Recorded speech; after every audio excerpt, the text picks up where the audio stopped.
चलिए ठीक है।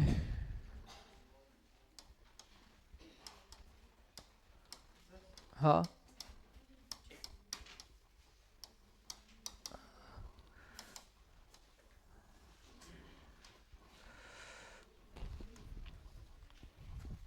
उपनिवेश बनाया था, ऐसा कहा जाता है ब्रिटेन के बारे में कि इसका जो सूर्यास्त है वो।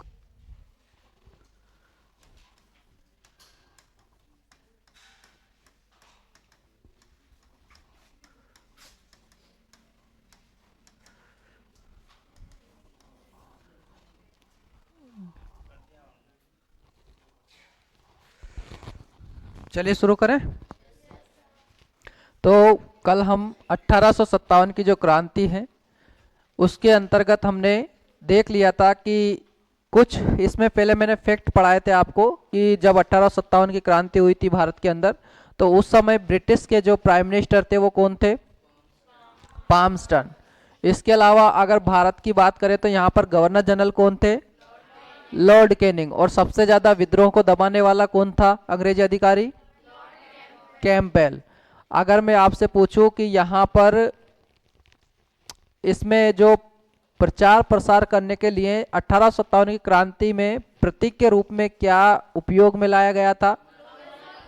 तो कमल और रोटी के द्वारा क्या किया गया था? उन्होंने संदेश भिजवाया था। इसके बाद में हमने 1857 की जब क्रांति को पढ़ना शुरू किया था तो उसको कुछ भागों में हमने डिवाइड करके पढ़ा था। तो पहले हमने देखा था उसका स्वरूप कैसा है, फिर उसके कारण, फिर कारण के बाद में हमने प्रारंभ उसका कहाँ से हुआ है, उसका विस्तार कहाँ तक हुआ है, और अंत में उसके जो असफल होने के कारण क्या रहे हैं और परिणाम क्या हुए उसके बाद। तो ये सारे जो चीजें हैं उस घटनाक्रम में अपन ने उसको बांट कर जो है अध्ययन करना चाहा है। तो उसमें से हमने कुछ बिंदुओं को कंप्लीट कर लिया है, जिसमें हमने पहले क्या देखा था, उसके स्वरूप की बात करी थी। तो स्वरूप में हम देखते हैं कि अलग अलग जो लोग हैं, इतिहासकार हैं, वो क्या करते हैं 1857 की क्रांति को अपने अलग शब्दों में जो है बयां करते हैं। किसी ने इसको क्रांति कहा, किसी ने इसको विद्रोह कहा, किसी ने इसको प्रथम स्वतंत्रता संग्राम कहा, किसी ने इसको सैनिक विद्रोह बताया, और कई व्यक्तियों ने क्या किया, इसको राष्ट्रीय आंदोलन के रूप में जो है संज्ञा प्रदान करी। अगले अपन ने इसके कारण देखे थे। तो कारणों में हमने आर्थिक कारणों की बात करी थी, राजनीतिक कारणों की बात करी थी, सामाजिक और धार्मिक जो कारण रहे हैं उनकी बात करी थी, और एक हमने तात्कालिक कारण का भी अध्ययन किया है। तो हमने पहले देखा था कि इनके जो राजनीतिक कारण हैं वो क्या क्या रहे हैं। तो राजनीतिक कारणों में हमने दो नीतियों को जो है ज्यादा ध्यान में रखा। हालांकि कारण तो और भी रहे हैं राजनीति में, जैसे कि हम द्वैध शासन से ही देख लेते हैं। द्वैध शासन में रॉबर्ट क्लाइव ने बंगाल में क्या करने लग गए थे, अपना अधिकार कर लिया था बंगाल पर। तो उसके बाद में द्वैध शासन वहां लगा दिया, डायरकी सिस्टम। उसके बाद में हमने लॉर्ड डलहौजी की कौन सी देखी, हड़प नीति। और इसके पहले भी लॉर्ड वेलेजली की जो है सब्सिडरी अलायंस या सहायक संधि को भी हमने देखा है। तो इसके तहत क्या किया जा रहा था, भारतीय राज्यों को अपने अंडर में किया जा रहा था। तो इससे कहीं ना कहीं जो है उनकी जो राजनीति है वो क्या होने लगी, भारतीयों की प्रभावित होने लगी। तो उन्होंने धीरे धीरे जो है इनका विरोध करना शुरू कर दिया था। दूसरा कारण हमने देखा था आर्थिक कारण। तो आर्थिक कारणों में आपको पता ही है कि तीन चीजें लाई गई थी, तीन ऐसी व्यवस्थाएं लाई गई थी जिसमें क्या किया गया था, जमींदार, किसान और जो गांव के लोग होते थे उनको बहुत ज्यादा परेशान किया गया था। जिसमें अपन ने देखा था कौन कौन सी व्यवस्थाएं थी। एक तो स्थायी बंदोबस्त, जिसमें क्या किया गया था, जमींदारों पर एक कानून थोप दिया गया था, सनसेट वाला कानून, है ना, यानी कि सूर्यास्त वाला कानून, कि अगर कोई भी जमींदार अगर सूर्य डूबने से पहले उनको पूरा रेवेन्यू कलेक्शन करके नहीं देता, एक डेट फिक्स कर दी जाती थी, तो उस डेट को अगर वो नहीं दे पाता तो उसकी जमींदारी को क्या कर लिया जाता था, छीन लिया जाता था। और उससे मतलब जो उसकी जो जमीन वगैरह जायदाद जो भी होती थी उसको भी छीन लिया जाता था। तो कहीं ना कहीं जमींदार भी परेशान हो गए। इसके बाद में हमने रैयतवाड़ी व्यवस्था को देखा। तो किसान लोगों के से क्या किया जाता था, डायरेक्ट लगान लिया जाता था। तो जब वो नहीं दे पाते थे तो उनको भी काफी परेशान किया जाता था। तीसरा हमने देखा था महलवाड़ी व्यवस्था। तो महलवाड़ी व्यवस्था में ये था कि सारे गांव का टैक्स जो है एक व्यक्ति कलेक्शन करेगा और उसको अंग्रेजों को सौंप देगा। तो ये तीनों व्यवस्था क्या है, अलग अलग क्षेत्रों में लाई गई थी। इससे क्या हो गए, भारतीय लोग परेशान हो गए। तो उन्होंने भी क्या कर दिया, विद्रोह फैला दिया। बंगाल वाले रीजन के आपको पता ही है कि वहां पर आर्थिक रूप से जो पहले उद्योग उनके चलते थे, छोटे हाथ करगा जो उद्योग हैं, वो भी क्या होने लग गए थे, ठप होने लग गए थे। विदेशी मार्केट जो है काफ़ी अच्छा जो है प्रोडक्शन करने लगा था, तो इनके जो है प्रोडक्ट बिक ही नहीं पाते थे। तो इस कारण भी क्या होगा, यहाँ पर बंगाल में अकाल जैसी स्थितियाँ बन चुकी थी। तो उससे भी क्या हो गए, बंगाल के लोग जो हैं वो विद्रोही हो गए, है ना, क्योंकि जो चिंगारी लगती है वो बंगाल से ही शुरू होती है ना। अब दूसरा हमने देखा था आर्थिक के बाद में सामाजिक कारण या धार्मिक कारण। तो सामाजिक और धार्मिक कारण में हम देखते हैं कि 1813 का जब अधिनियम आता है तो उसमें ईसाई मिशनरी को क्या होने लग जाता है, भारत में आने के लिए उनको परमिशन मिल जाती है। तो परमिशन मिलने के बाद में जब वो भारत में आते हैं तो ईसाई धर्म का क्या करते हैं, वो प्रचार प्रसार करते हैं। और प्रचार प्रसार करने के दौरान भारतीयों को ऐसा लगता है कि ये लोग क्या है, हमको क्या करेंगे, कन्वर्ट ईसाई जो है बना देंगे। तो उनको जो है अपने धर्म की क्या होने लगी, चिंता सताने लगी कि अपना जो धर्म है उसको क्या कर देंगे, नष्ट कर देंगे और सभी को क्या कर देंगे, ईसाई धर्म में कन्वर्ट कर देंगे। तो जब भारत के लोगों के साथ मिलकर कुछ उन्होंने सुधार करने की मन बनाया, तो सुधार करने के दौरान क्या किया, भारतीयों को ऐसा लगा कि ये हमारे धर्म पर क्या कर रहे हैं, डायरेक्ट अटैक कर रहे हैं, आक्रमण कर रहे हैं, और इस प्रकार तो हमारा धर्म जो है नष्ट हो जाएगा। तो पहले जो अपन बात करते हैं, तो मैंने आपको कुछ कानून बताए थे। एक तो विलियम बेंटिंग वाला बताया था 1829 का, कि वो क्या करते हैं, जो सती प्रथा होती है उसको क्या कर देते हैं, रोक लगा देते हैं कानून बनाकर। जब इसको रोक लगा दी जाती है तो ये बोलते हैं कि ये तो हमारा क्या है, धार्मिक मामला है, कि अगर कोई पुरुष की हत्या हो जाती है या मृत्यु हो जाती है तो उसके बाद में उसकी जो विधवा है वो बचकर क्या करेगी, उसको क्या करवा दिया जाता था, सती करवा दिया जाता। अब इन लोगों ने इसको रोकना चाहा, तो रोकने के दौरान क्या हुआ, उनका विरोध होना शुरू हो गया। सेकंड हमने देखा था एलिनबरो। एलिनबरो भी क्या करते हैं, 1843 में जो है दास प्रथा को भी क्या कर देते हैं, अंत कर देते हैं, खत्म कर देते हैं, इसके लिए एक्ट लाते हैं वो। इसके बाद में हमने लॉर्ड कैनिंग को देखा था कि 1856 में वो भी क्या करते हैं, विधवा पुनर्विवाह जो है कानून लाते हैं। उसके द्वारा विधवाओं को क्या किया जाता है, दोबारा से वो विवाह कर सकती थी। तो इस कारण भी क्या होते हैं, भारतीय संस्कृति में जो है उनको मतलब उतना उस समय जो है अच्छा नहीं मानते थे कि विधवा तो पहले ही शादी कर चुकी है तो दोबारा से इसकी शादी क्यों करना, ठीक है। तो इस कारण जो है इनका भी क्या होने लगा था, इस कारण भी इन्होंने विरोध किया था, ठीक है। अब एक और हमने कारण देखा था, सैन्य कारण। तो सैन्य कारणों में यह था कि जब 5 अधिकारी भारत के, उस मतलब 5 लोग जो हैं सैनिक क्या है भारत के हैं, उसके ऊपर एक ब्रिटिश अधिकारी होता था ना। तो इस कारण क्या है, इनको अच्छा नहीं लगता था। दूसरी बात कि इनको दाढ़ी मूछ तिलक लगाने के लिए क्या कर दिया गया था, मना कर दिया गया कि भाई आप जब भी सेना में आओगे तो आप सेविंग भी आपको करनी पड़ेगी और आप तिलक भी नहीं लगा सकते हैं, आपकी धार्मिक मान्यता होगी तो होगी, है ना। तो फिर इनको क्या होने लगा, अपने आप में जो है बुरा लगने लगा, क्योंकि वो तो पहले से भारत के लोग रहते थे, मतलब भारतीय संस्कृति में घुले मिले हुए थे। तो अगर आपके धर्म से अगर कोई भी आपको क्या करेगा, मतलब अधिकारों से अलग करेगा, तो कहीं ना कहीं आप में जो है अपने आप रोष उत्पन्न होता चला जाएगा। दूसरी बात, जब एक एक्ट लाया गया था 1854 में, 1854 में एक एक्ट लाया गया था, डाकघर अधिनियम। तो डाकघर अधिनियम में क्या होने लगा था, जब भी सैनिक अपने घर में क्या करता था, पत्र या चिट्ठी भेजता था, तो उस पर एक स्टाम्प लगाया जाता था, और स्टाम्प जो है बहुत काफ़ी महंगा आता था। तो इस कारण भी क्या हुए, जो पहले वो चिट्ठी भेज पाते थे तो वो चिट्ठी नहीं भेज पा रहे हैं, तो घर वालों से उनका कनेक्शन कट गया था। तो इस कारण भी वो क्या करते हैं, विद्रोह फैला देते हैं सैनिक। एक जो तात्कालिक कारण या तात्कालिक घटना हम कह दें तो वो घटती है कौन सी, 1856 में बताई थी ना मैंने, दिसंबर में, दिसंबर 1856 में। दिसंबर 1856 में क्या होता है कि पहले जो अंग्रेजी सेना में एक बंदूक हुआ करती थी, उस बंदूक का नाम था कौन सी, ब्रेन बॉस या ब्राउन बेस।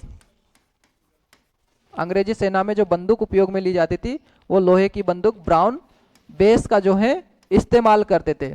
लेकिन ब्राउन बेस की जगह पर क्या किया, ये एक अलग जो बंदूक लेकर आए थे, उस अलग बंदूक का नाम था एनफील्ड राइफल।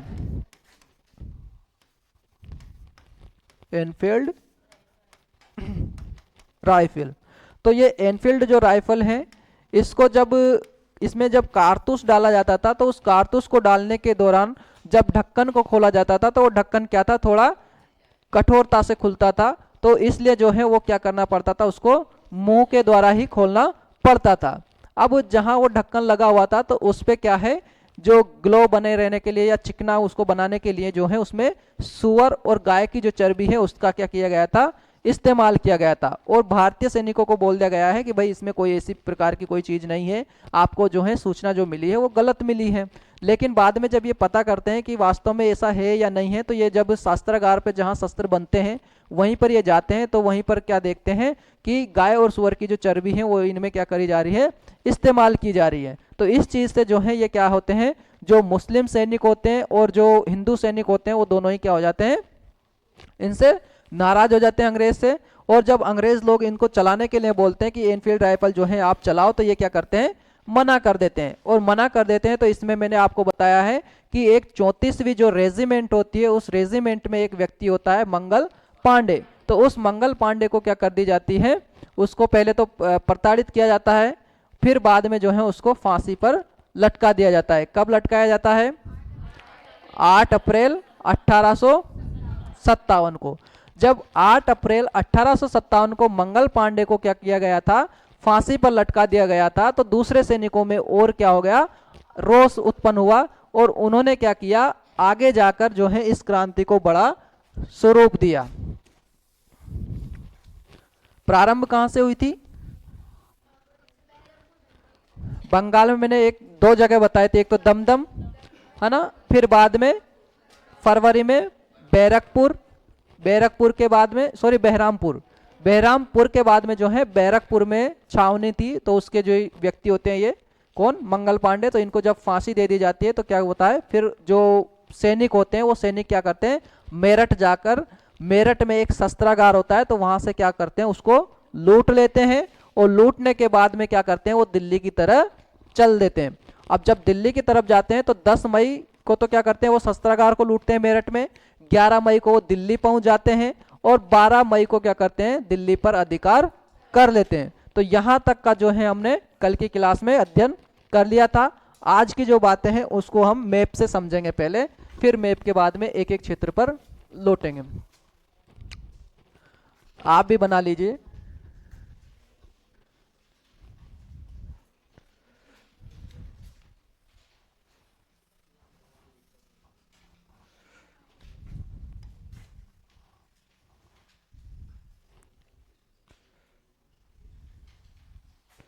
ठीक है, इस तरह का हमारा भारत है। तो भारत में जो बंगाल वाला रीजन है, यहीं से जो है क्रांति क्या होती है, क्रांति की शुरुआत होती है ना। जब तक इनकी सेना, अंग्रेजों की सेना यहाँ पर पहुंचती भी नहीं, इस पहले ही जो है सेना क्या करती है, विद्रोह फैला देती है। तो पहला हमने दमदम देखा था, दमदम के पास ही कौन सी जगह है, बहरामपुर, दमदम, बहरामपुर, यहीं बैरकपुर है।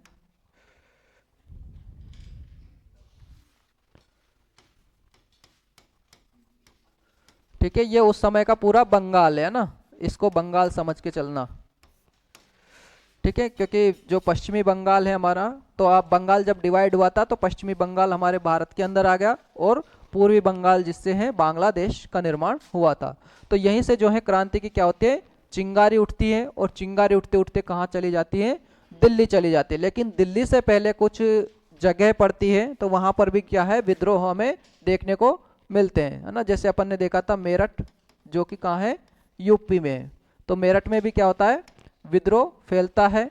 उसके बाद में अपन बात करें झांसी में, पहले अपन मैप से समझ लेंगे फिर एक एक को मैं आपको बताता चलूंगा, है ना। फिर झांसी के बाद में अपन इधर ग्वालियर वाले क्षेत्र में देखते हैं, एमपी में। ठीक है, ग्वालियर के अलावा राजस्थान का कोटा, इसके अलावा लखनऊ भी है मेरे इसमें, यूपी में ही, है ना। मैं नाम यहाँ की जगह दूसरी जगह लिख देता हूँ, आपको लोकेशन जरूर बताता चलूंगा।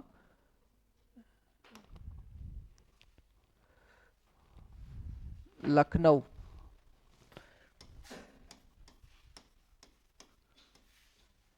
ठीक है। लखनऊ के अलावा अगर अपन बात करें तो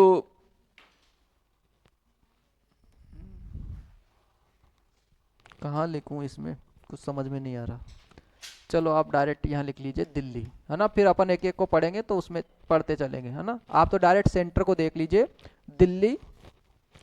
तो यहाँ पर क्या करते हैं, ये अंग्रेज जो अधिकारी यहाँ पर नियुक्त किए हुए थे, तो उन अंग्रेज अधिकारियों को क्या करते हैं, कुछ लोगों को तो ये हत्या कर देते हैं, कुछ लोग क्या होते हैं इन विद्रोह को दबाने में सफल रहते हैं। लेकिन ये क्रांति जो है आप देखो पूरे भारत में जो है नहीं फैल पाती।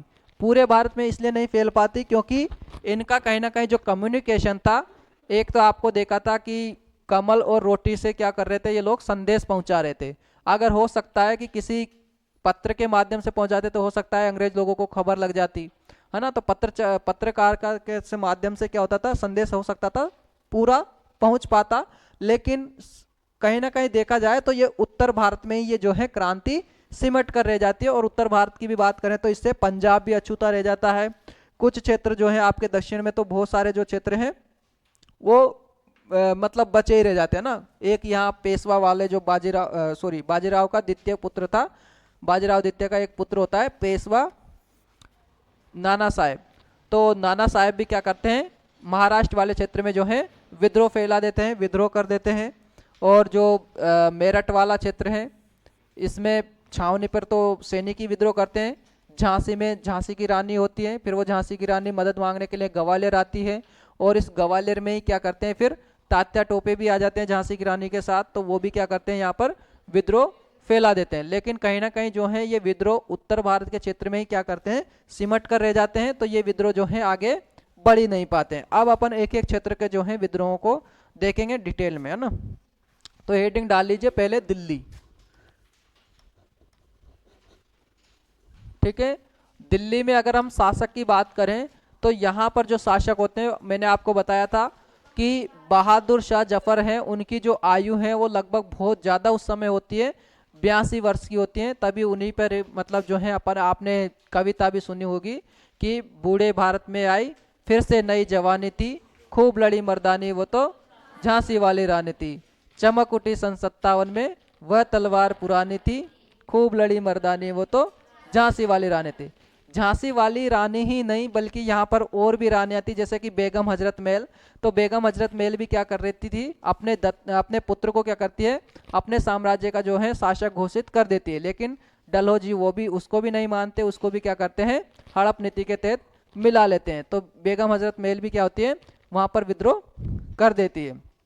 इसके अलावा ऐसे महानायक जिसमें हम चाहे तो पहले तो मंगल पांडे से ही स्टार्ट हुआ था, तो वही सैनिक थे, तो मंगल पांडे को देख लीजिए, या फिर नाना साहेब को देख लीजिए, तात्या टोपे को देख लीजिए, है ना। तो बहुत सारे महानायक ऐसे जिनके तो अपन को नाम भी पता नहीं है, वो भी क्या करते हैं 1857 के विद्रोह में अपना योगदान देते हैं, अपने प्राणों की आहुति देते हैं, है ना। तो बहुत सारे जो है क्रांति क्या करते हैं अलग अलग क्षेत्रों में जो है अपना विस्तार करती है। तो देखते हैं अपन दिल्ली से।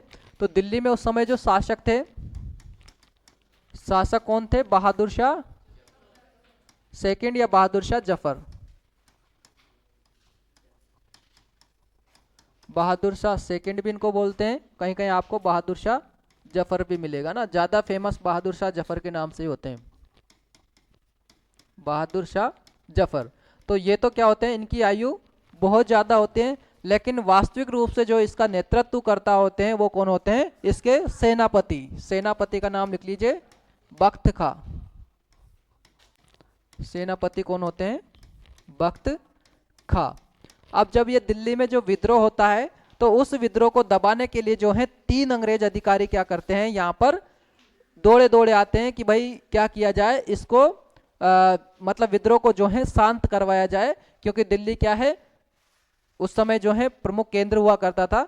तो कहीं ना कहीं जो है ये क्या करते हैं उस विद्रोह को जो है शांत करवाने के लिए अंग्रेज अधिकारी जो हैं तुरंत वहां पर पहुंचते हैं। तो इन अंग्रेज अधिकारियों के आप नाम लिख लीजिए। एक तो होता है हडसन, विद्रोह का दमन करने वाले, है ना।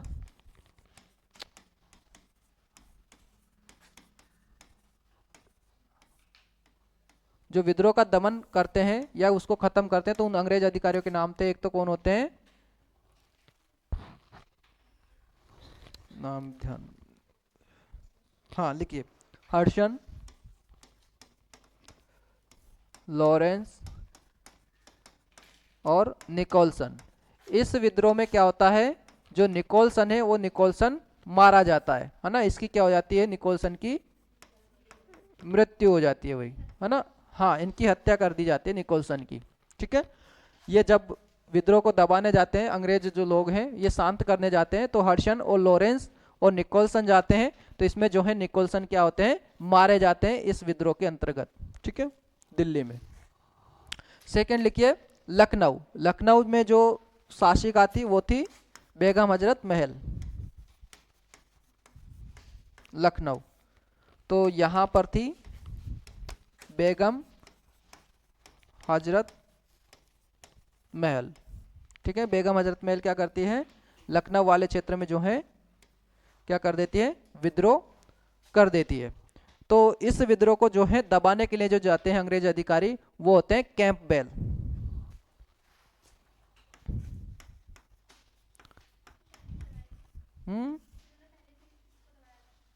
किसको? हाँ, ज्यादातर जो ज्यादा जगह पर जो जाते हैं वो कैंपबेल ही जाते हैं। और कैंपबेल क्या करते हैं, अपनी सेना को जब लेकर जाते हैं तो कहीं ना कहीं उसका जो नेतृत्व करता है वो काफी अच्छे साबित होते हैं।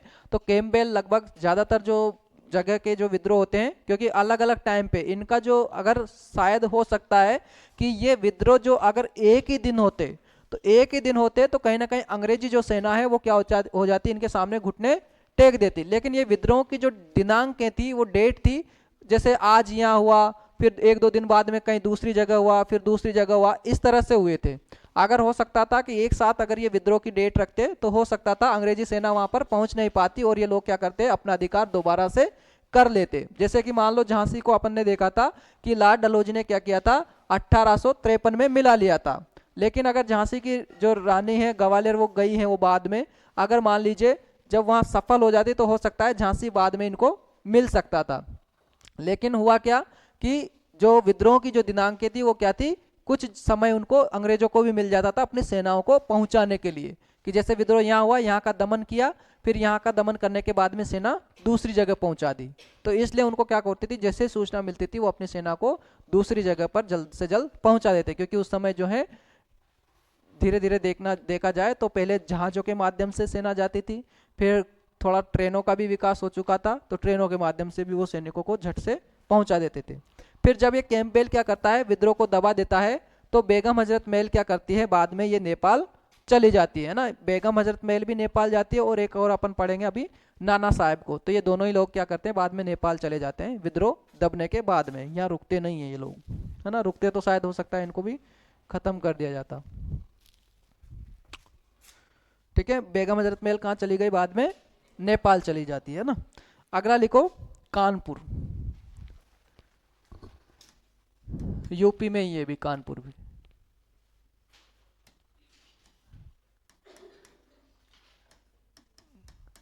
तो कानपुर में जो होते हैं उस समय नाना साहेब होते हैं। ठीक है, नाना साहेब का एक उपनाम भी पूछ लिया जाता है कभी कभी, धोंदू पंत। धोंदू पंत, ठीक है। और ये बेटे किसके होते हैं नाना साहेब, तो जो अपन ने पेशवा पढ़े थे, तो पेशवा में एक व्यक्ति को पढ़ा है, पेशवा बाजीराव सेकंड। तो पेशवा बाजीराव सेकंड के क्या होते हैं, ये पुत्र होते हैं नाना साहेब। तो ये नाना साहेब को भी क्या करते हैं, नाना साहब जब कानपुर में विद्रोह करते हैं, तो कानपुर में विद्रोह करने के दौरान इनके भी विद्रोह को क्या कर दिया जाता है, दबा दिया जाता है ना। और यहाँ पर भी जो है जब लखनऊ का विद्रोह शांत हो जाता है, तो उसके बाद में कैंपबेल यहाँ जाता है, तो कैंपबेल इस विद्रोह को भी क्या करता है, दमन करता है। हाँ, लेकिन इनको बाद में इनका भी क्षेत्र बट गया था ना, जब पेशवा अलग हो गए थे, पेशवाओं की शक्ति का विस्तार हो गया था। तो पेशवाओं का जो क्षेत्र है और मराठाओं का जो क्षेत्र है, उन्होंने बहुत ज्यादा क्षेत्र पर अधिकार कर लिया था। अपन ने देखा था ना कि वो पेशवा तो कहाँ तक पहुंच गया था, बंगाल तक के भी क्षेत्र में पहुंच गया था बाजीराव सेकंड। उधर अपन ने देखा था कि वहां तक पंजाब वाले क्षेत्र तक पहुंच चुके थे, है ना। तो ये विस्तार कर रहे थे ये लोग भी, है ना। तो ये जब कहाँ क्षेत्र में होते हैं, कानपुर वाले क्षेत्र में होते हैं, तो नाना साहब को वहां पर क्या करते हैं, जो धोंदू पंत होते हैं, तो उसके टाइम पर ही क्या होती है, 1857 की क्रांति होती है। तो ये जब विद्रोह फैला देते हैं, तो इस विद्रोह को कौन दबाते हैं, अंग्रेज अधिकारी कैंपबेल दबाते हैं। और फिर ये भी कहाँ चले जाते हैं, बाद में नेपाल क्षेत्र में चले जाते हैं। अगला लिखो झांसी। ये सारे अपन उत्तर प्रदेश वाले क्षेत्रों को ही देख रहे हैं अभी, है ना। जब झांसी में जो है, यहाँ कौन होती है, रानी लक्ष्मीबाई होती है। यहाँ रानी लक्ष्मीबाई के नेतृत्व में क्या होता है, विद्रोह होता है। चलो भाई बचपन का नाम बता दो। मणिकर्णिका ना, या मनु भी बोलते हैं। तो ये क्या करती है, विद्रोह करती है। तो इस विद्रोह को क्या कर दिया जाता है, यहाँ पर भी जो है कौन जाता है, कैंपबेल ही जाता है। और पता है कैंपबेल एक कोटेशन भी बोलता है इसके बारे में।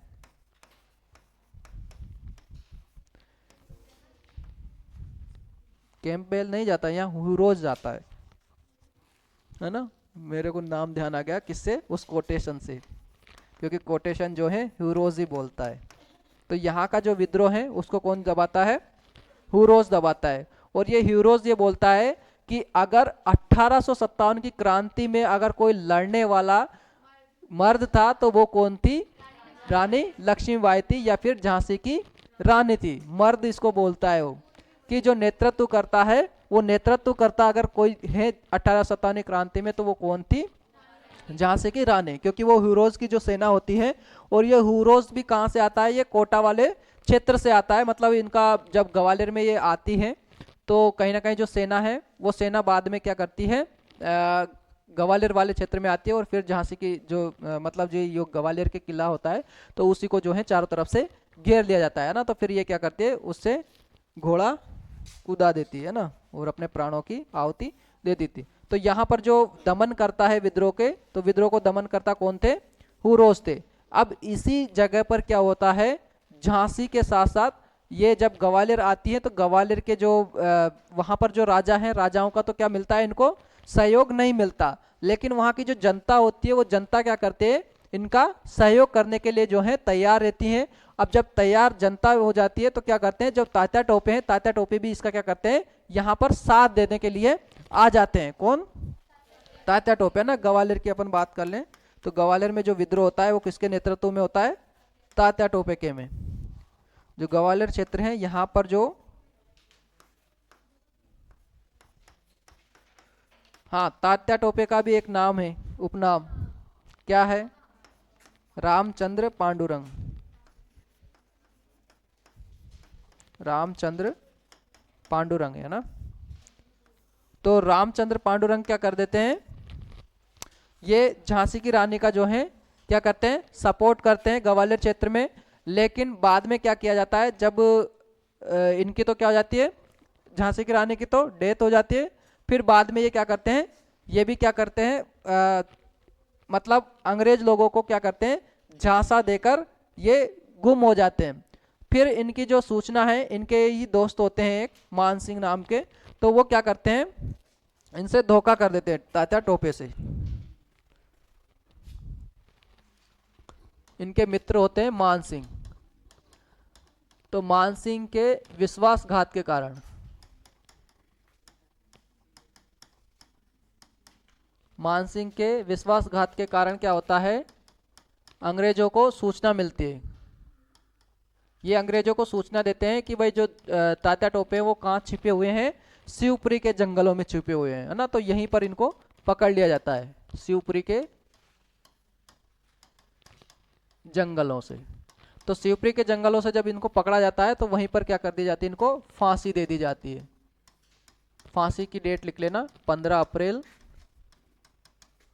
1889, 2 साल बाद। ठीक है, 2 साल तक तो ये पकड़ में नहीं आते हैं। लेकिन बाद में जब इनको पकड़ लिया जाता है, किसको, तात्या टोपे को, तो तात्या टोपे को फांसी कब दी जाती है, शिवपुरी के अंदर 15 अप्रैल 1859 के अंतर्गत, है ना। झांसी की रानी का भी लिखो तो लिख लो डेट, 18 जून 1858, है ना। उनकी जो डेट हुई है 18 जून 1858 में।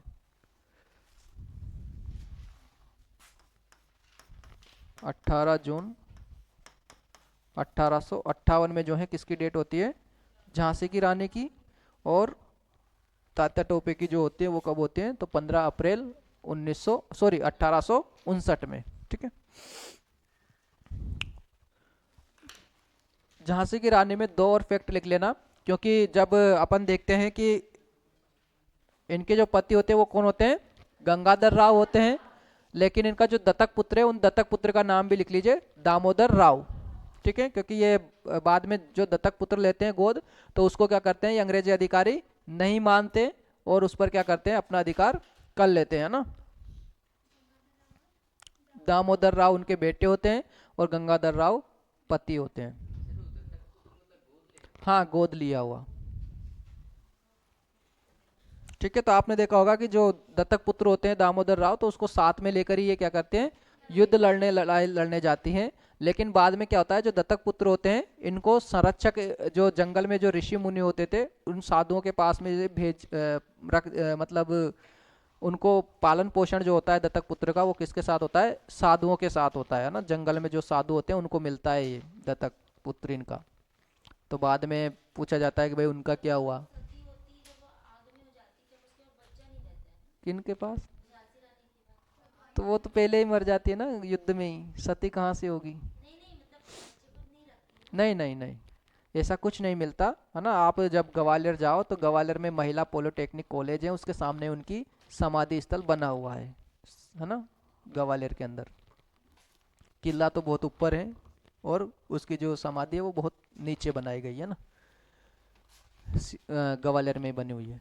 अगला लिखो जगह का नाम, क्षेत्र का, बिहार। तो बिहार में 2 लोग होते हैं, एक तो बाबू कुंवर सिंह और एक पीर अली। बिहार में बाबू कुंवर सिंह,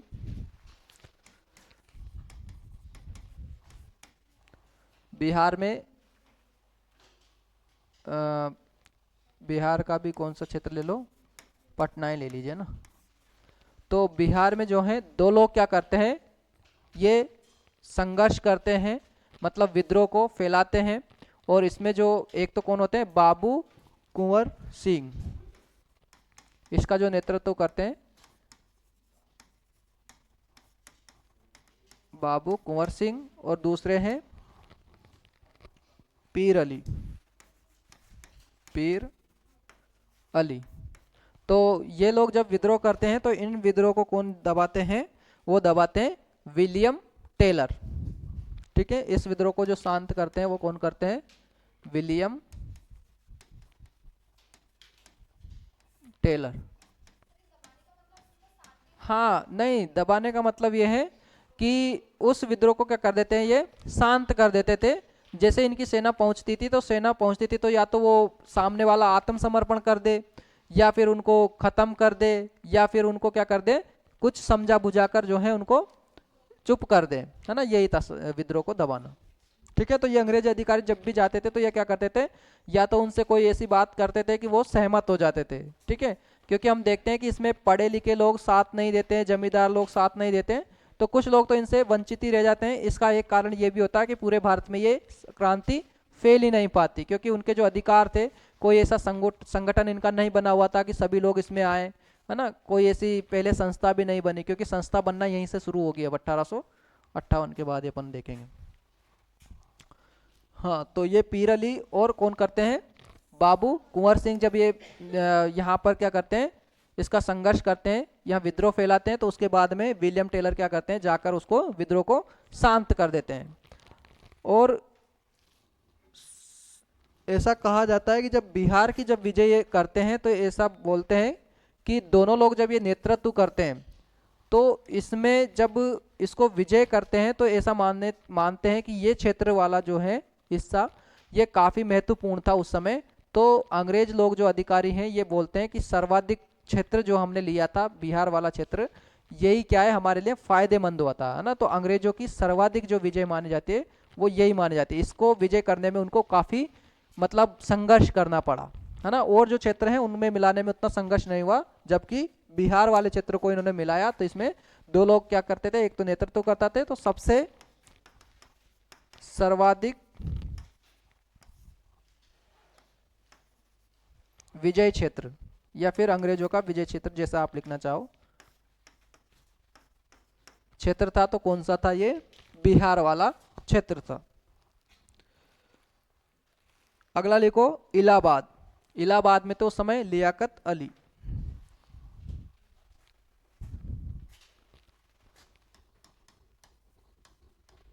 इलाहाबाद, है ना, जो कि वर्तमान में किस नाम से जाना जाता है? प्रयागराज, है ना। तो इलाहाबाद में जो है कौन करते हैं इसका नेतृत्व विद्रोह का? लियाकत अली।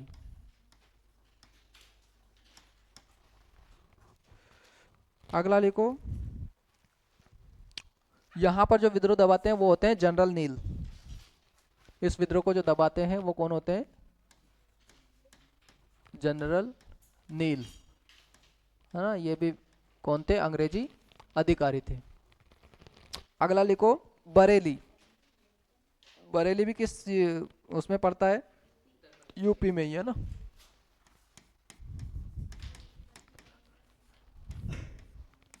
वही गाना, किसी को गाना याद तो नहीं आ रहा? झुमका गिरा रे बरेली के बाजार में, है ना, वही बरेली। और बरेली से कौन चुनाव लड़ता है? किसका चुनाव क्षेत्र है? गांधी परिवार ही जो है यहाँ से सीट जो है उनकी जाती है ना। राहुल गांधी एक तो केरल का जो वायनाड है वहां से लड़ते हैं ज्यादातर। और अगर अपन देखें सोनिया गांधी जी जो है बरेली से ज्यादातर चुनाव लड़ती है ना। तो वो बरेली से जो है इनको क्या करती है? जीत मिलती ही मिलती है ना। ऐसा बोलते हैं कि कांग्रेस का वो गढ़ी माना जाता है ना। एक तो केरल का वायनाड, हाँ केरल के वायनाड से भी एक और महिला गांधी परिवार से लड़ी है। हाँ, नहीं अमेठी से नहीं, अमेठी से तो अलग लोग जो हैं उस समय लड़े थे। उसमें तो स्मृति ईरानी जो है वर्तमान में अपने पद से उसको हाथ धोना पड़ा उनको, है ना, हार गई है बेचारी।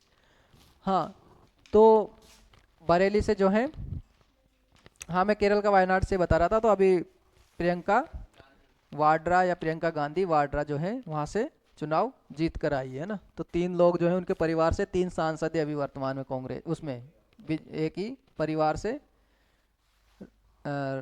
तीन सांसद है ना संसद में। तो बरेली वाला जो जो है किसके नेतृत्व में होता है? इसका नेतृत्वकर्ता का नाम लिखिए। यहाँ पर कौन थे? तो खान बहादुर खान।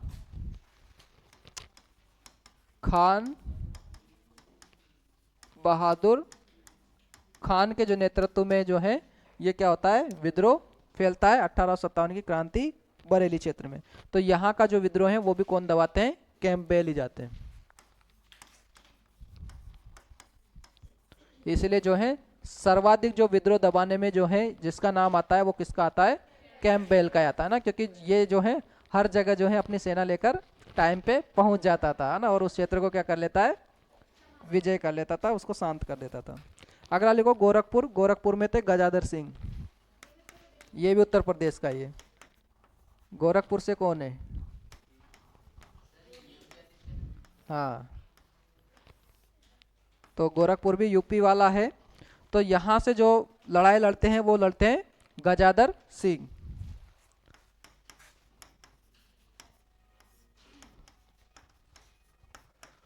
ज्यादा बड़े उस समय ये क्षेत्र नहीं थे।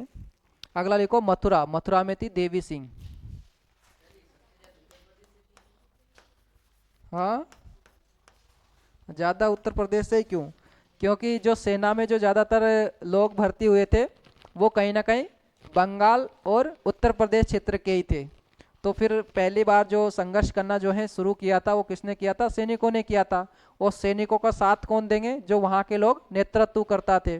तो फिर उन्होंने क्या किया? उसका नेतृत्व किया। क्योंकि जब तक डायरेक्शन नहीं मिलेगी, कोई नेतृत्व करता नहीं होता, तब तक जो है विद्रोह आप कितना भी कर लीजिए वो सफल नहीं माना जाता ना। लेकिन फिर भी जो है ये एक चिंगारी जो है वो तो खड़ी कर देते हैं। तो ये मथुरा वाला रीजन लिखो। मथुरा में जो विद्रोह करता थे वो कौन थी? देवी सिंह।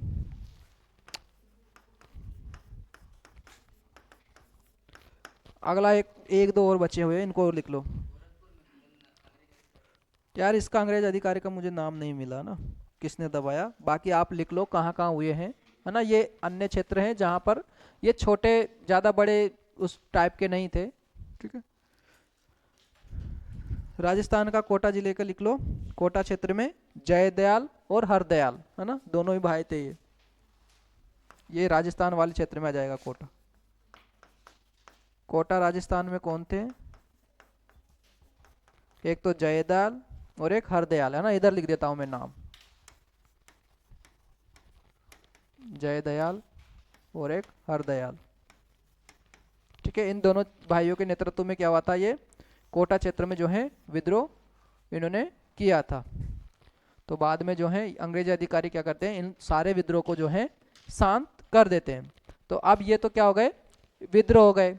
अब हम देखेंगे कि ये जो विद्रोह हुए हैं ये इतने अच्छे जो हैं, मतलब इतनी उससे मतलब तैयारी से हुए हैं, लेकिन उस तैयारी के बाद में भी ऐसी क्या कमी रह गई जिसके कारण ये जो है सफल नहीं हो पाए। तो सफल ना होने के जो कारण है या असफलता के कारण भी आप लिख लीजिए ना, हेडिंग बना लीजिए असफलता के कारण।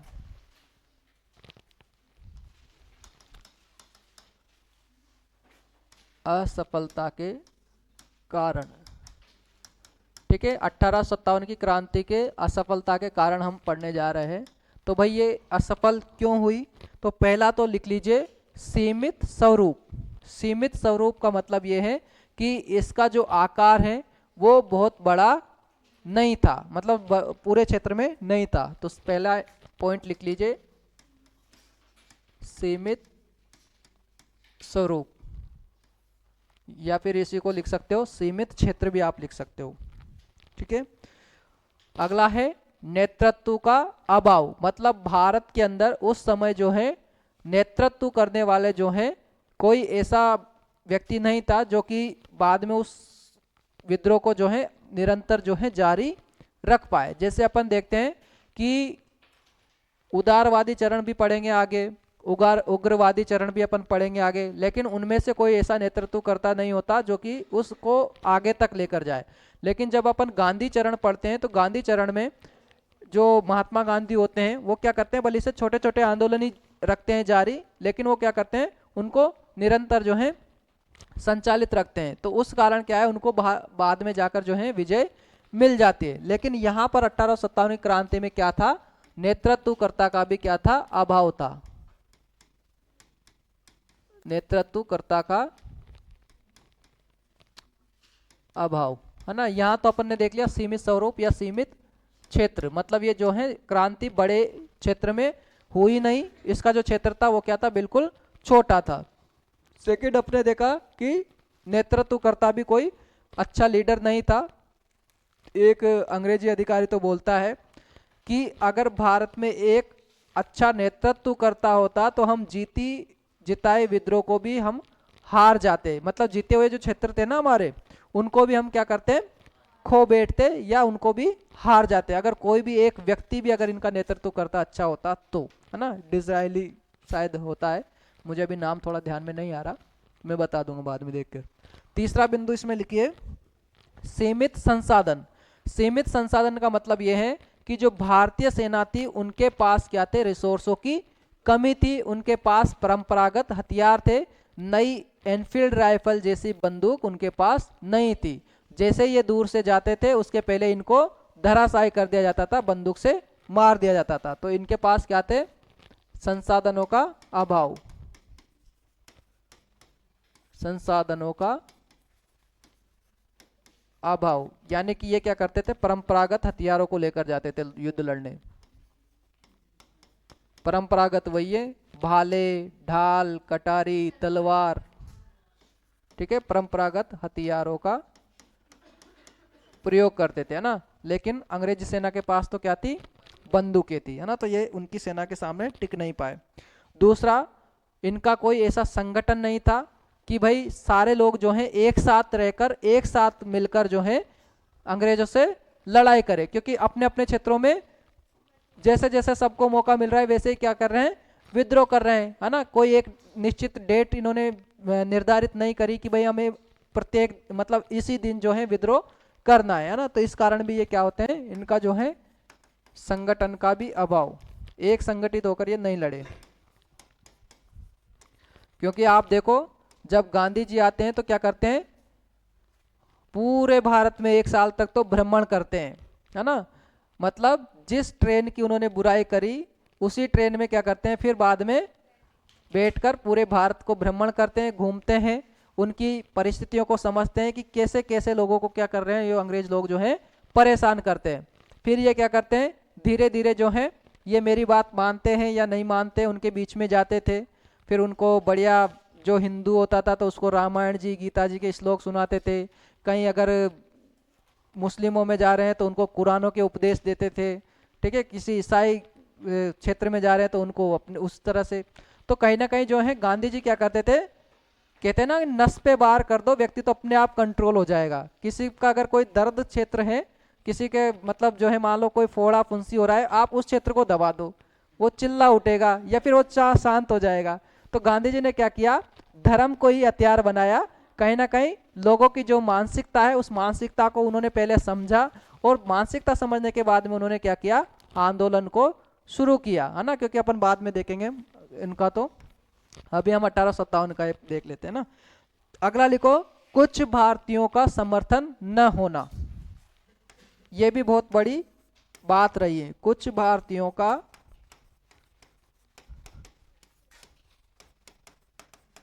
समर्थन न होना।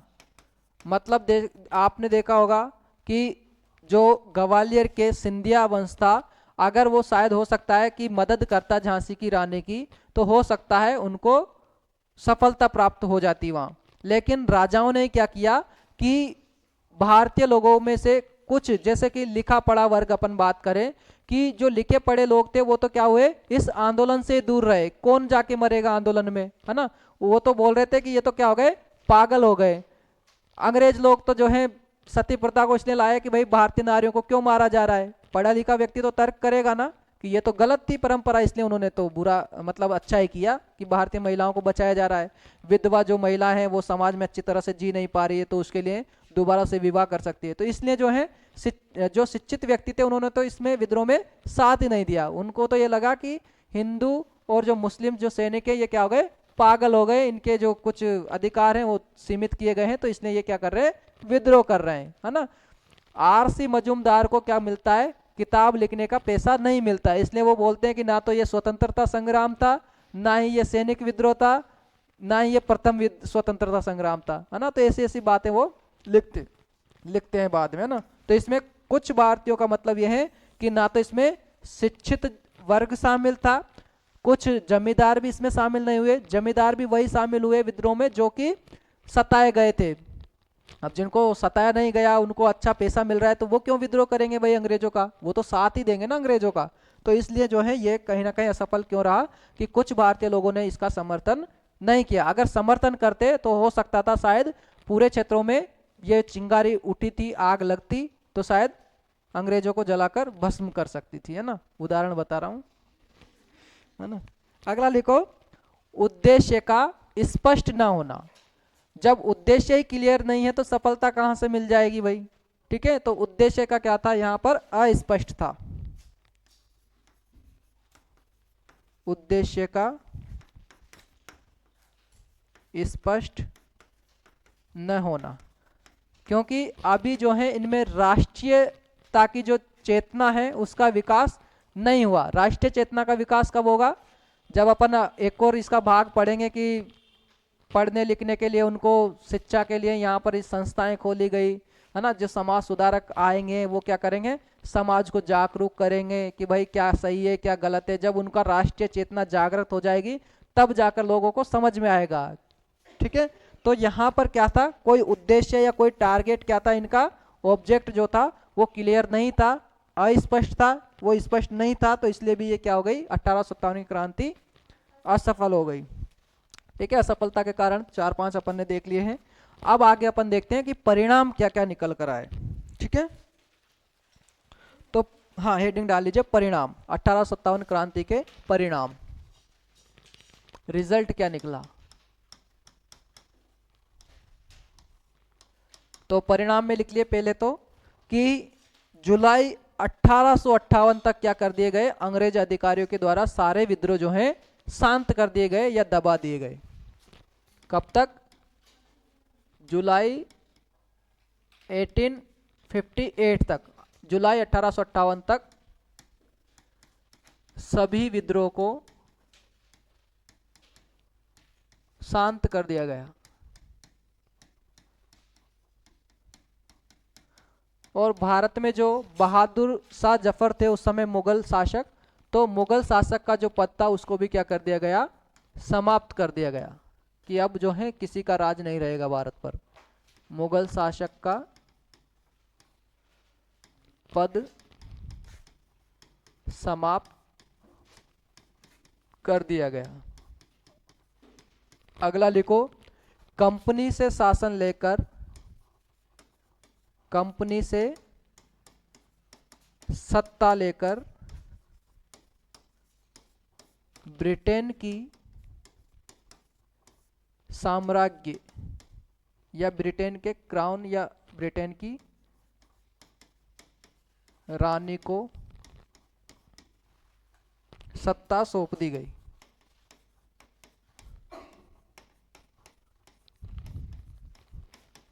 मतलब अब भारत के अंदर जो रूल है वो रूल कंपनी नहीं करेगी, रूल कौन करेगी? डायरेक्ट ब्रिटिश की महारानी करेगी। ठीक है, ये कब हुआ?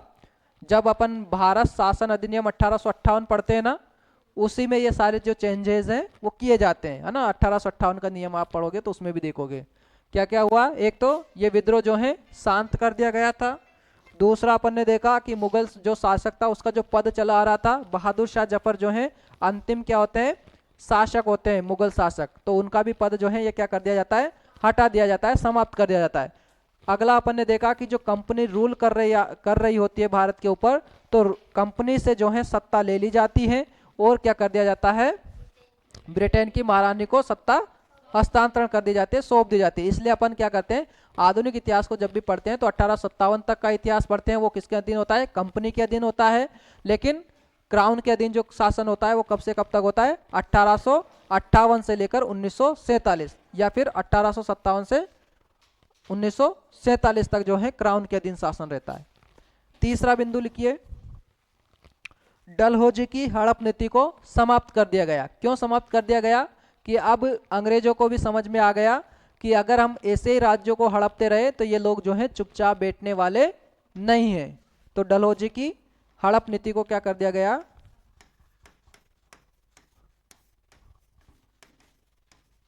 कौन सा था लास्ट राज्य जो मिलाया? अवध। क्योंकि मैंने बताया था कि जैसे ही अवध पर क्या करा जाता है, उसको मिला लिया जाता है अंग्रेजों के द्वारा, तो सैनिकों को लग गया कि ये अंग्रेज जो है काफ़ी खराब हैं, हमें भी यूज़ कर रहे हैं। तो वही क्या करते हैं, सैनिकों के मध्य ही जो है रोष उत्पन्न होता है और वही विद्रोह करते हैं। तो डलहौजी की क्या है? हड़प नीति को समाप्त कर दिया गया। अगला है, देसी राजाओं को पहले जैसी, मतलब जैसा पहले देसी रियासतें रहती थी उनको वैसे के वैसे ही रहने को लिए बोल दिया कि आप अपना हिसाब से जो है शासन चलाओ। अंग्रेजी लोग जो हैं वो अब आपकी राजनीति में क्या है? हस्तक्षेप नहीं करेंगे, ना। तो देसी राजाओं को पहले जैसी स्थिति को बनाए रखा। देसी राजाओं की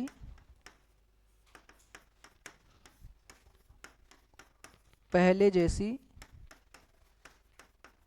स्थिति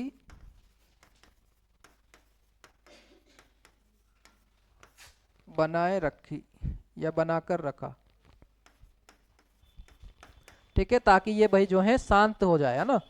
क्योंकि अगर वो शांत नहीं होते तो अंग्रेजों को वही उसी समय जो है वहां से निकलना पड़ता। क्योंकि अगर मान लो जैसे अपन आगे जाकर देखेंगे गांधी जी क्या करते हैं, हर चीज़ों का जो है विदेशी वस्तुओं का बहिष्कार करने लग जाते हैं।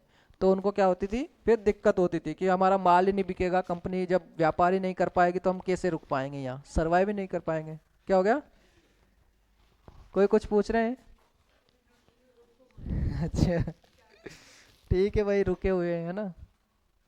अगला लिखो, हमने सेना का जो पद देखा था तो उसमें देखा था कि 5 सैनिक के ऊपर एक ब्रिटिश अधिकारी होता था।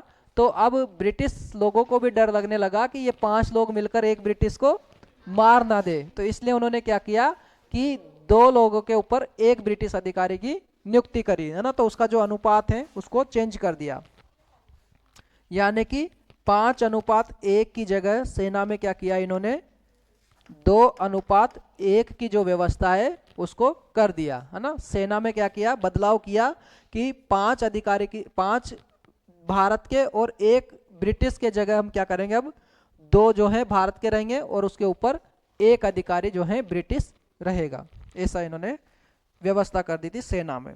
अगला, भारत सचिव का पद जो है उसका सर्जन किया। भारत सचिव का पद सर्जन करने का कारण ये था कि पहले जो है कंपनी क्या करती थी, अपनी मनमानी के अनुसार जो है वहां पर बताती थी। तो भारत का जो सचिव है वो कहाँ बैठता था, इंग्लैंड की जो संसद थी, ब्रिटेन की जो संसद थी, उसमें उसके प्रति उत्तरदायी होता था कि यहाँ पर क्या चल रहा है, उसका जो कोई वहां पर जो खबर देने का काम है वो किसका होता था, भारत सचिव का। तो ये भारत का सचिव का पद का क्या किया गया, सर्जन किया गया ना, लिख लीजिए।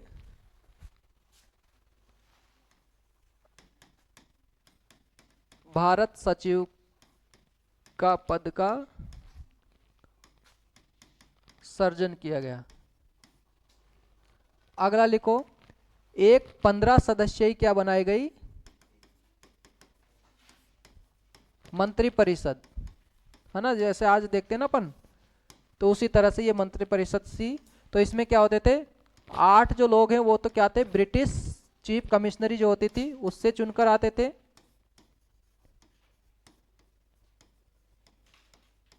और 7 लोग जो होते थे वो किससे होते थे, COD यानी कि कोर्ट ऑफ डायरेक्टर, ठीक है।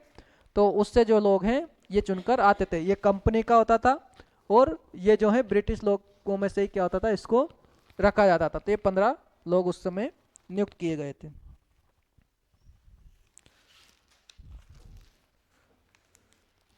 अब इसके जो स्वरूप हैं, हाँ, है ना, ये इसका जो सचिव होता था ना उसकी हेल्प हो जाती थी उससे, कि भाई सचिव को कौन चीज़ें बताएगा ज़्यादातर, है ना। तो अलग अलग क्षेत्रों में एक मंत्री परिषद की तरह काम करती थी। हाँ, अब इसका स्वरूप को लिख लो थोड़ा। इसकी जो बुक्स हैं 1857 की क्रांति पर जो बुक लिखी गई है उनके कुछ नाम हैं, और इनका जो स्वरूप है उसके ऊपर लोगों ने जो बोला है उनके कोटेशन है ना। तो इसको मैं डायरेक्ट बोल देता हूँ, आपको समझ जल्दी आ जाएंगे, तो यहाँ लिखवाने की जरूरत नहीं है ना। तो मैं बोल रहा हूँ, आप लिखते चलिए। पहला है, धर्मांधों का ईसाइयों के खिलाफ युद्ध। धर्मांधों, धर्मांधों का मतलब यह कि धर्म में अंधे होकर लड़ रहे थे लोग भारत के, है ना। धर्मांधों का ईसाइयों के खिलाफ युद्ध। ईसाई कौन थे, जो ब्रिटिश लोग थे उनको ईसाई बोला जाता था, मतलब भारत में नहीं थे ये लोग, बाहर से आए थे, तो वो ईसाई धर्म उनका था। तो यहाँ पर जो है भारत के जो धर्म के लोग थे वो क्या हो गए थे, धर्मांध, मतलब धर्म में अंधे हो गए। तो धर्मांधों का ईसाई के खिलाफ युद्ध, ये कौन बोलता है, LER रिज, LER रिज, ये क्या बोलता है कि धर्मांधों का ईसाइयों के खिलाफ युद्ध, ये कौन बोलता है, LER रिज। अगला लिखो, यह राष्ट्रीय विद्रोह था न कि सिपाही विद्रोह। यह क्या था, राष्ट्रीय विद्रोह था न कि सिपाही विद्रोह। ये बोलते हैं बेंजामिन डिज़रेली, बेंजामिन डिज़रेली। ये क्या बोलता है कि ये क्या था, सिपाही विद्रोह नहीं था, ये क्या था, राष्ट्रीय, सॉरी, यह राष्ट्रीय विद्रोह था, सिपाही विद्रोह नहीं था, ठीक है। अगला लिखो, बर्बरता और सभ्यता के बीच युद्ध। बर्बरता का मतलब यह है कि यहाँ के लोगों को क्या माना जाता था, असभ्य माना जाता था, और अंग्रेज लोग जो है अपने आप को क्या मानते थे, सभ्य मानते थे। तो वो बोलते हैं कि हम तो आपको सुधारने के लिए आए हैं, जो व्हाइट मैन बर्डन थ्योरी है वो बोलते हैं कि हम तो आपको क्या है, सभ्य बनाने के लिए आए। तो यहाँ के लोग कैसे थे, बर्बर थे। तो बर्बरता के मध्य और सभ्य के मध्य, बर्बरता और सभ्यता के बीच युद्ध, ये बोलते हैं TR होम्स, TR होम्स। ये बोलते हैं कि बर्बरता और सभ्यता के बीच लड़ा गया युद्ध था। अगला है, हिंदू मुस्लिम षड्यंत्र, मतलब हिंदू और मुस्लिमों के द्वारा एक रचा गया ये षड्यंत्र था। तो ये कौन बोलते हैं, जेम्स आउट्रम और टेलर, दो व्यक्ति बोलते हैं ऐसा, जेम्स आउट्रम और एक होते हैं टेलर। हिंदू मुस्लिमों के द्वारा रचा गया षड्यंत्र, किनके विरुद्ध? अंग्रेजों के विरुद्ध। लिख लिया? किसी का छूट तो नहीं गया? हाँ, हिंदू और मुस्लिमों का षड्यंत्र, है ना, किसके विरुद्ध रचा गया? ज्यादातर जो सैनिक थे वो हिंदू मुस्लिम ही थे। ठीक है, आप देखो ना, उधर तो मुगल सत्ता चल रही है और इधर भारत में हिंदू थे, तो यही लोग तो करते हैं विद्रोह। ये तो अछूते हो गए, बहुत कम थे, इनकी संख्या भी कम थी और इन तक तो सूचना भी नहीं पहुंच पाती। जैसे मैंने देखा, आपसे बोला कि पंजाब क्षेत्र इसमें विलय नहीं हुआ, इधर दक्षिण वाले कुछ राज्य जो हैं वो विलय नहीं हुए, उनको पता ही नहीं था। और दूसरी बात अगर अपन देखें तो कुछ ऐसे लोग थे जो इनका साथ दे रहे थे। जैसे अपन पुद्दुचेरी वाले क्षेत्र में देखें तो अंग्रेजों की सेना वहां थी, तो कुछ लोग वहां के इनके प्रति क्या हो रहे थे, इनके साथ दे रहे थे कि उधर से उनके सैनिक लड़ रहे थे और इधर से इनके सैनिक लड़ रहे थे। लेकिन ये क्या था, हिंदू और मुस्लिम जो लोग हैं ये मिलकर भारत की तरफ से लड़े थे और उधर से जो है ईसाई सैनिक थे, है ना, ब्रिटिश उसमें मतलब गवर्नमेंट में लड़े थे जो। अगला लिखो, जेम्स आउटरैम और टेलर के बाद। हाँ, ये लिख लिया ना, हिंदू मुस्लिम षड्यंत्र, ये कौन बोलते हैं? तो जेम्स आउटरम और टेलर बोलते हैं ऐसा। अगला है सैनिक विद्रोह। तो सैनिक विद्रोह जो है कौन कौन बताते हैं? एक तो लॉरेंस बताते हैं, लॉरेंस सीले बताते हैं।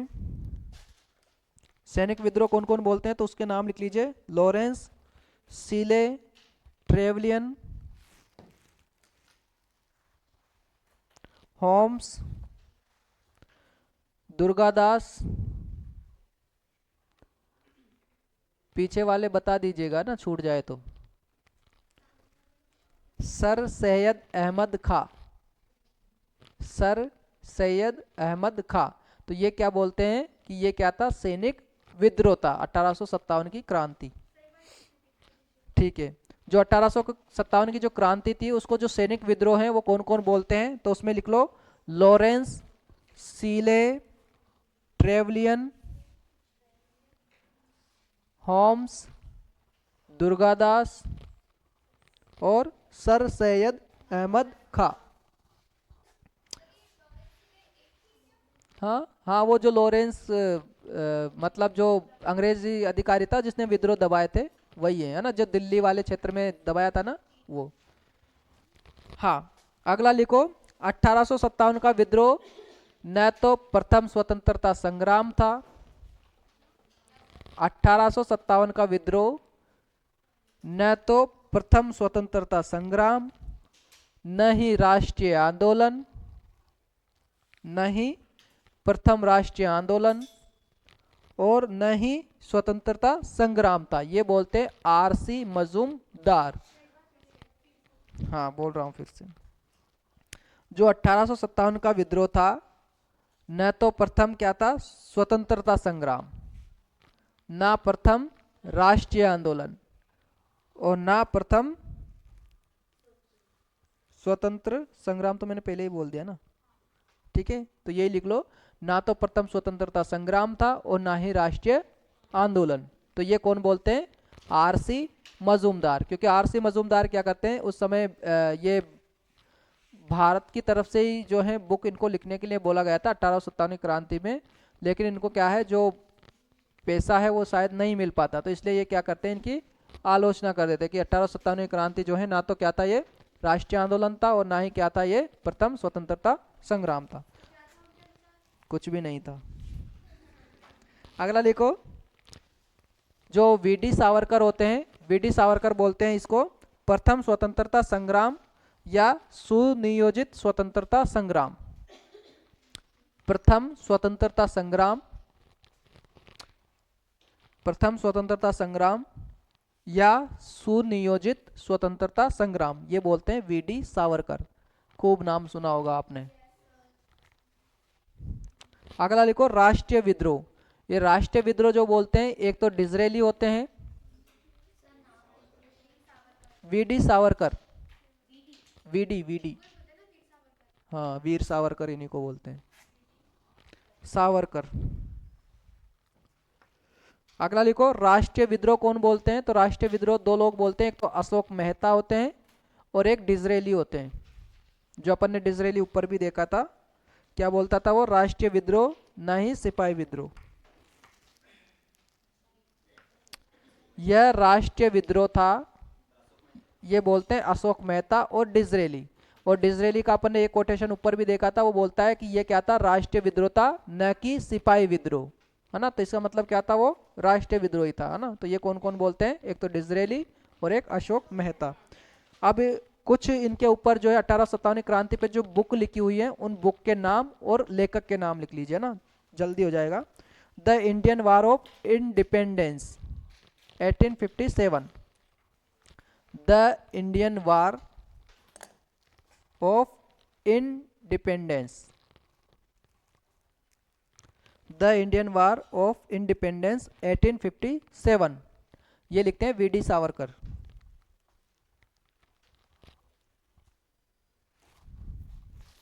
है ना। बुक जो है थोड़ी पूछ ली जाती है कभी कभी, तो मैं इनको लिखवा ही देता हूँ ना, क्योंकि गलत मत लिख लेना। The Indian war of, the Indian war of independence, independence 1857, इसको लिखते हैं वीडी सावरकर। सेकंड लिखिए,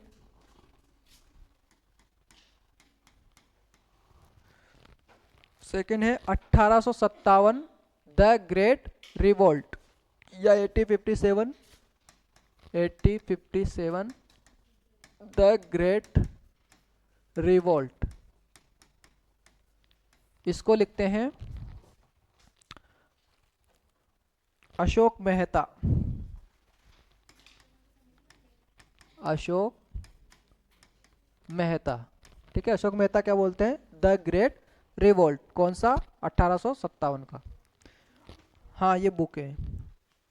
अगला लिखो, द सिपोय, द सिपोय, हाँ, mutiny, the sepoy mutiny and revolt, and revolt of independent.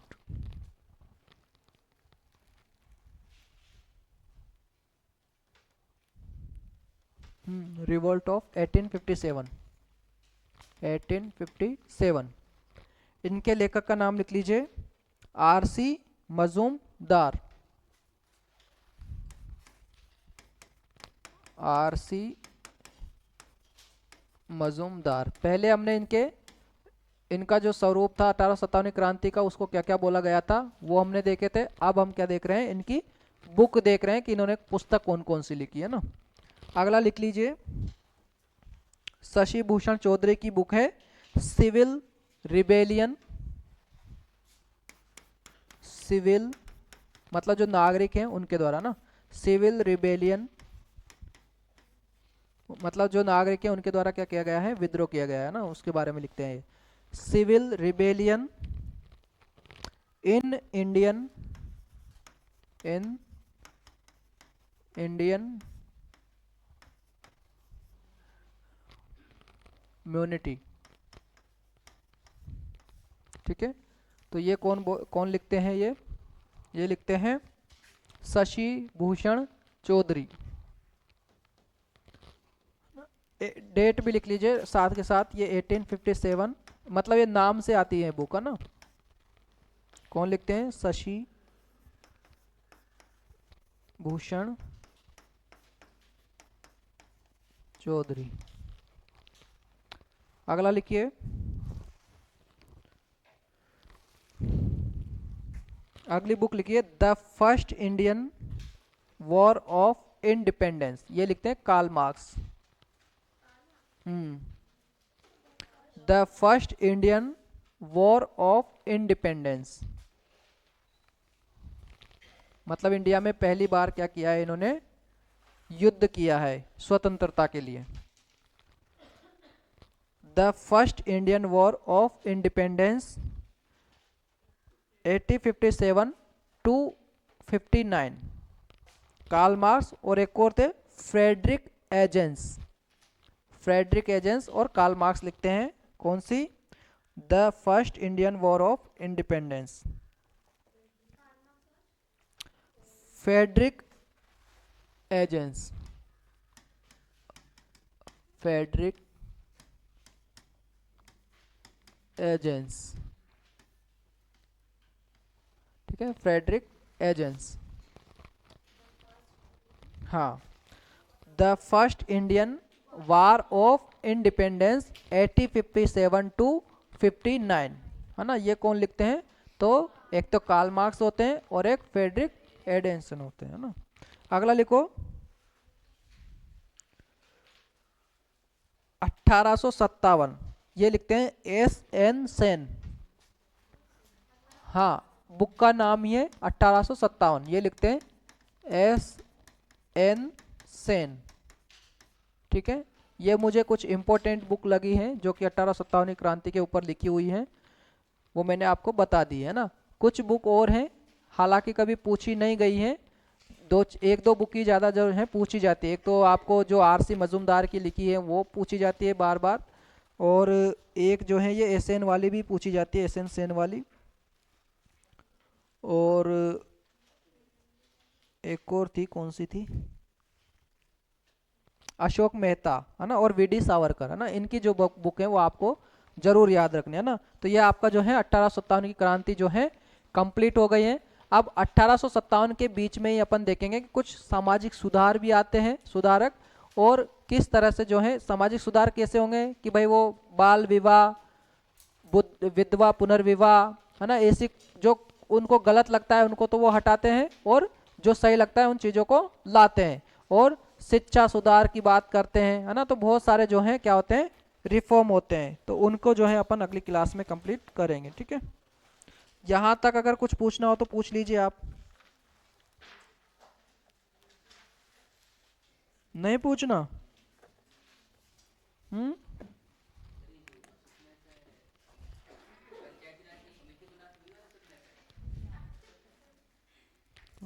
पंचायती राज वाले तो बहुत लेट आते हैं यार।